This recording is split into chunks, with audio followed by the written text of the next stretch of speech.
এই জায়গায় রান্না হয়েছে কাতল মাছ দিয়ে, আলু দিয়ে, পুঁই শাক দিয়ে। পুঁই শাক দিয়ে রান্না করলাম কাতল মাছ। তারপরে এই জায়গায় ভাজি করলাম করলা।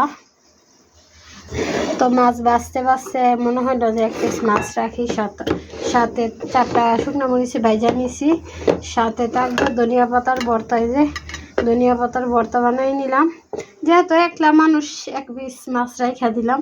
মাছ ভাজা দিয়ে শুকনো মরিচ খাইতে ভারী মজা। আর সাথে ছিল আলু ভাজা, গতকালকে আলু ভাজা করছিলাম, অল্প একটু আলু ভাজা আছে।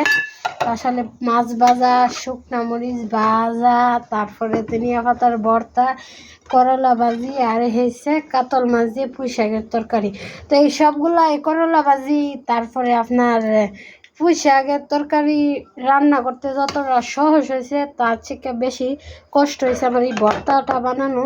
তো দেখেন আমি কিভাবে ভর্তাটা বানাইছি, প্রচণ্ড কষ্ট হয়েছে। আসলে বিদেশের বাড়ি ফাটা ফুটা নাই, যে তো ভর্তা বানানো নিলে কষ্ট হয়ে যায়। আর অল্প একটু ভর্তা কিন্তু ব্লান্ডারে দেওয়া যায় না, মিক্সারে দেওয়া যায় না। দেখেন, আর দেখেন কিভাবে ভর্তাটা আমি বানাইছি। তো এই তো শিলপাটা ছাড়া আমি ঘাস শাকের মধ্যে ভর্তা বাড়তেছি, তাও আবার বেলুন দিয়ে।